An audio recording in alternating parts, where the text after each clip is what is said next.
Hi everyone, welcome to today's video. So slightly different video today. I'm just going to be talking at the camera, but something that is really important to me is ADHD.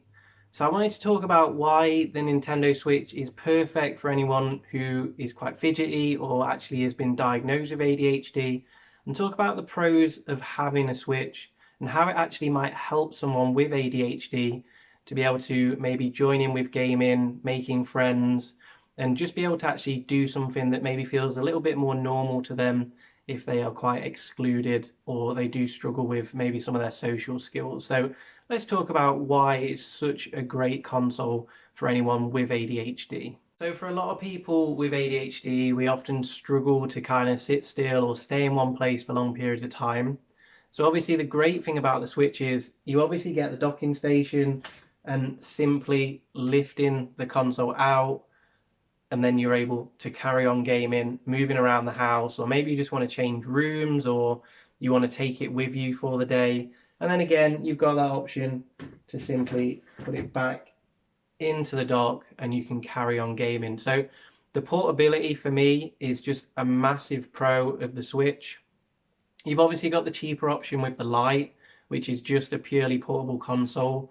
But I do think it's great just to have that chance to maybe, as a family, still be able to game. If you've maybe got different siblings, maybe one person in the household has ADHD and the others don't, you're still going to be able to game as a family by being able to put it in the holster. But also, if you're maybe getting frustrated or you feel your child or even yourself needs to move around a bit, you've got that option to take it with you somewhere or just have a little break, maybe go out the house, but take it with you to carry on gaming as well. And then next up is just the huge amount of ways to actually play with the Switch.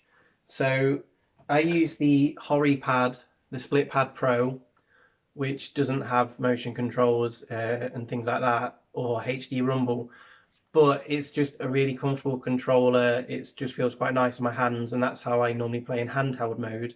But then you've also got the opportunity to, you know, put the stand on the Switch, and then all of those other slightly different ways to play. So you could use a Pro controller and then just use the screen, or you can use the Joy-Cons, attach them to the controller that way and use that.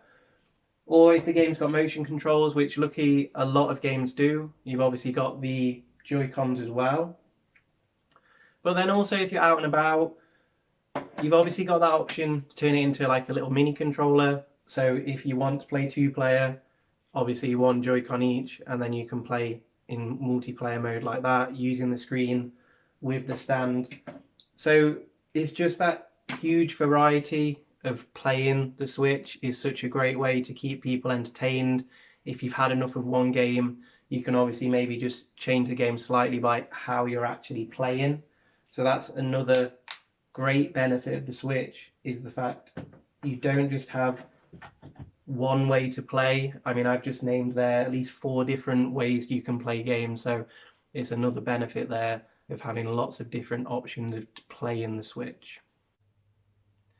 And then the last thing is how quickly the Switch powers up from when you put it to sleep. So I know if you're anything like me and you suffer with ADHD, you are going to get frustrated at certain games, and sometimes you just need that little bit of a break from the game. And obviously if you're, say, playing on a PC or maybe you're playing on a dedicated home console, you've either just got to pause the game and walk away, or you've got to turn it off and then reload the game up. Or again, you could put it to sleep, but it's maybe not quite as easy to do with a PC as it would be to, say, do with the Switch. So obviously, even just lifting it out of the dock, it's almost instant as to how quickly it drops into that handheld mode.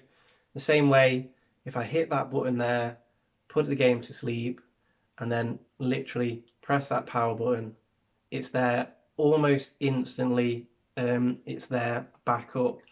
So it just gives you that option if you need to take a few minutes away from the game, if you just need that little bit of a break, you can then hit that sleep button, give it a few minutes, and then come back to it, rather than maybe just turning it off and then having to reload the console or reload the PC. So again, that's just another great reason for the Switch if you struggle with ADHD.